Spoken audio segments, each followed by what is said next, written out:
बीते दिनों इंदौर खजराना थाना क्षेत्र में हुई अज्ञात युवती की हत्या की गुत्थी पुलिस ने सुलझा ली है। युवती खरगोन की रहने वाली थी और उसके दोस्त ने ही युवती की हत्या की थी। युवती अपने प्रेमी पर शादी करने का दबाव बना रही थी। गुस्से में आकर प्रेमी ने धारदार हथियार से गले पर वार कर हत्या कर दी। इसका खुलासा करते हुए डीआईजी हरिनारायण चारी मिश्र ने कहा कि हत्या के बाद युवती की शिनाख्त के लिए इंदौर सहित आसपास के जिलों में छानबीन की गई, जिसमें मृतिका युवती खरगोन की होने की पुष्टि हुई, जो इंदौर में रहकर टिफिन सेंटर में रोटी बनाने का काम करती थी। मृतिका के संबंध में उसके मकान मालिक से पूछताछ की गई तो पता चला कि मृतिका अनीता के भाई बहन लॉकडाउन में घर चले गए थे और वे मूसाखेड़ी में अकेली रह रही थी और 2-3 दिन से गायब है।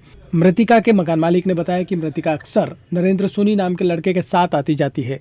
इस जानकारी पर पुलिस ने नरेंद्र सोनी से पूछताछ की, जिसने युवती की हत्या करना कबूल किया। पुलिस के अनुसार आरोपी ने बताया कि मृतिका अनीता से उसके पिछले 1 वर्ष से संबंध है। आरोपी के कार्यस्थल के पास ही अनीता एक टिफिन सेंटर पर कार्य करती थी।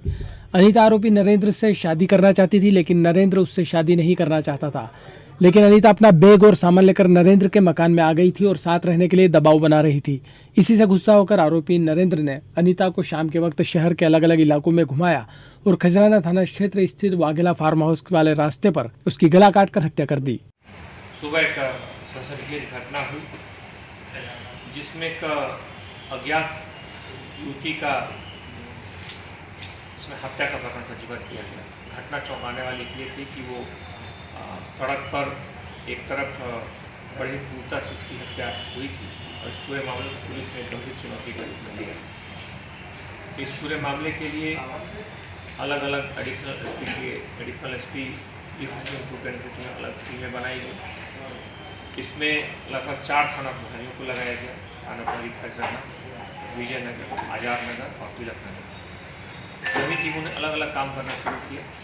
शुरुआती दौर में पुलिस का जोर इस बात पर था कि आखिर वो कौन है, क्योंकि उसकी पहचान सुनिश्चित नहीं थी। उसके लिए शहर के जितने भी थाने हैं उन थानों की जानकारी निकाली गई और किसी भी थाने में कोई भी गुमशुदगी होना नहीं पाया गया। फिर पुलिस की स्वाभाविक रूप से इस बात पर ध्यान गया कि कहीं आसपास के जिलों से जानकारी जुटाई जाए।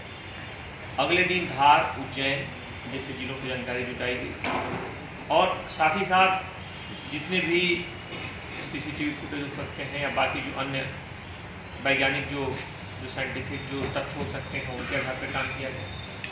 लेकिन उसके बाद भी उसमें कोई प्रमाणिक सफलता नहीं मिली, क्योंकि किसी भी व्यक्ति ने कहीं से, किसी थाने से, आसपास के जिलों से भी कोई भी ऐसी जानकारी नहीं मिली जिसके आधार पर मृत व्यक्ति का पहचान सुनिश्चित किया जा सके।